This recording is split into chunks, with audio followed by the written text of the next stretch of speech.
Welcome back. What does a flower garden and an inner city have in common? Well, for the young man in our next story, his obedience to a divine calling would be the key to changing many young lives for the better. Take a look. So Southside Blooms is a nonprofit that has a mission of using sustainability to alleviate inner city poverty. We basically take over vacant land in the city of Chicago and turn them into solar power flower farms that will create jobs for a lot of the at-risk young people here in the community. We have 5 farms in Chicago. We also have a farm in Gary, Indiana, as well as Detroit. And we have our main commercial space, our flower shop, here in the Inglewood neighborhood. When we first started talking about the idea of growing flowers on the South Side, I mean, we definitely had a lot of people who were like why would you do that? Because it's a food desert here. Some people were, felt pretty insulted, and they're like, well, you can't eat a flower. Don't you see there's a lot of hungry people? But the reason why we were focusing on flowers, we saw that there was money in flowers. Like we were doing our research, and we saw the floral industry is a $35 billion a year industry in the United States, but 80% of flowers here come from overseas. And places like the South Side has hundreds of acres of vacant land available. So it just seemed like it would, be an ideal opportunity to try to have a lot of the flower production that currently is being exported overseas done right here in our city. And then, that hopefully we take a big chunk of that $35 billion, once we hit scale, and the South Side and the West Side and other inner cities across the United States looks a lot different. The easiest way to think of Southside Blooms is as a vertically integrated farm, florist, delivery business. So, and then, attached to, that model is like the youth program, right? So it's like, really teaching the youth and exposing them to, how to grow flowers, the solar panels and the rainwater catchment systems, that kind of deal. Then the apprenticeship program where they're like being trained. And then of course, like, the full long-term employment where they're actually hired by us and they're working with us. Southside Blooms is a true gem to the South Side of Chicago, but it wasn't always this way. Southside Blooms began from a place of weariness after Keelan returned from the Peace Corps back in 2009, which led to God completely uprooting him from his comfort zone to exactly where God needed him to be. So I was in the Peace Corps in Thailand for 2 years, and then I came back home. I'm originally from Madison, Wisconsin. And I just remember like in October of 2009, I was just like, came home from work, I was laying in my bed, and I just felt like dead on the inside. And I was just like, look at God, I'll just do anything to be on the front lines of whatever you're doing. I just don't want to feel like this, because even though like all my material needs were met, I didn't feel alive at all. God began to start talking to me, I would say like late 2010 or early 2011 about Chicago. And he would call Chicago like it's my Chicanan. And at the time, I didn't know anybody in Chicago, didn't care about Chicago. I was very, very scared to, make such a big move. And it took a while. It took probably a good 7-8 months because I didn't actually pack up everything and leave until July 1st of 2011.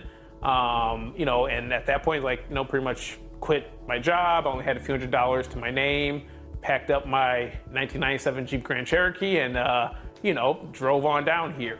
I had my first place here in Chicago was a basement in Oak Park. So it was like a flooded basement that, I was staying in. That's all I could really afford. And I had a 1-month lease.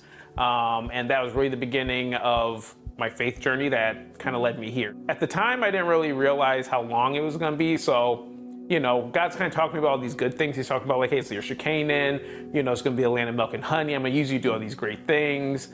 And for some reason, I just thought it was going to be like a 3 to 6 month timeline, and when that didn't happen, I was like, okay, maybe another 6 months and maybe another 6 months. And I was like, okay, it's going to be a while. And I just sort of changed my mentality. So I moved here in 2011. We didn't build our first flower farm until 2017.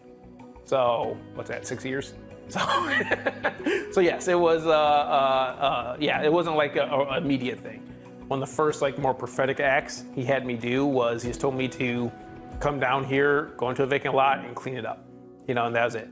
So I just went to the local Walgreens, got myself some trash bags and started picking up trash, And it's interesting because as I was picking up trash, the first people who came to help were little kids. right? So they'll come, oh, hey, can I help, blah, blah, blah, and just give them a couple bucks or whatever. You know, and the parents were like very appreciative, but they didn't like come, they're just kind of like watching. You know, and then like later, like some teenagers would kind of walk by, you know, just kind of like look, you know, because there's a basketball court nearby, and they're like, oh, that's kind of weird, just some random dude cleaning up. You know, but they were like intrigued, but they just kept like, you know, going about their business. And then, you know, later that night when I got home, you know, God just kind of spoke to me and was like, this is how you're going to reach the youth. You know, like you're going to go out there, you're going to do something that people think is crazy, you know, and the first people who are going to come are going to be the kids, like the young kids. And then that's going to really create a platform for you to reach the older kids. So that was really the beginning of my journey with Southside Blooms and Eco House. And, you know, we didn't really formally start the actual organization until 2014. But yes, that's, you know, really what kind of got it kicked off. The thing that God kind of, you know, kept telling us and telling me specifically is that this is God's gift to Black people.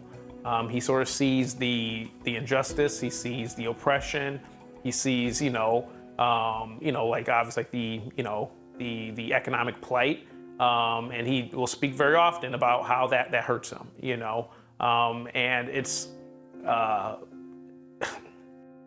sorry, I didn't expect to get a little emotional, but yeah, sorry, back to what I was saying is, so anyway, like God will speak a lot about like how, you know, like a lot of things he sees here is really near and dear to his heart, and how, you know, it bothers him, you know, and he, you know, he'll like kind of talk to us about, you know, how like, you know, a lot of times people think that, oh, this is a God-forsaken place, and, you know, then people blame him for the things that are going on here. And, you know, it's the exact opposite. You know, like he wants to move here and he wants to move here in a big way. And even like a lot of my conversations with him about it, you know, I mean, it's interesting, the things that he will, you know, at least, you know, he'll say, like, he'll kind of talk about like, look at Keelan, because I asked him, I was like, why me? You know what I'm saying? Like, I feel like I'm definitely the least qualified to do this because I'm not from here.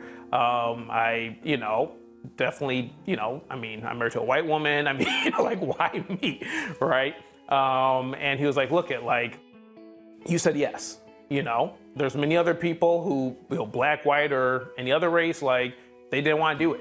There's a lot of people, a lot of his children who are scared. There's a lot of his children who would say yes, but then halfway through they'll quit. And then there's the children who'll say yes, but then they'll lose their joy, right? And then they lose their saltiness, so to speak. He said, but, you know, you said yes, you were willing, and you've, you know, you have, you know, like he'll say, like, you know, joy of the Lord is your strength. Like, that's an offensive weapon. And a lot of times, like, you know, God's children will forget about that. From the very beginning, my family doubted me. I had friends who doubted me. People at my church doubted me. I mean, it literally got to a point where, like, I literally just felt like it was just me and God, you know, and God really just kind of, you know, broke down every sort of, you know, I guess human support system you could think of to just rebuild it. I'm like, he's everything to me. He's my best friend. He's my counselor. He's my provider. And I actually have real stories to share, you know, each and every day. And one of the things that people like about Southside Blooms is there's an end game. People are like, oh, here's the business plan. I could see this happening. I could see a place like the Southside of Chicago totally being transformed into, you know, this floral industry in the next 10 years, you know, where before people are like, oh, well, I don't know, man. It's always been like this. It's always gonna be like this. Well, what's the point, right? So we need to really stop this escapism mindset. You know what I mean? Where like we think that in order to be successful, you have to escape your community. Like, oh, you have to go to like a college, you know, outside of, you know, your hometown, or you need to go work this job that's not in the inner city because, you know, that's where all the money is, that's where success is. You know, you gotta move on up to the east side, right? And that's not God's way. You know, like God's way is to invest where you are at and allowing him to unleash the provision there. God also wants you to say yes to what he's asking you to do, because the good plans he has for you depends on your cooperation. If Quinlan hadn't said yes to God, there would be so many children missing out on what God is currently doing in their lives.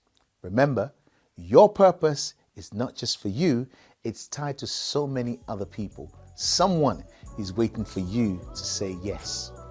Don't go away, we have so much more for you on TPI after this.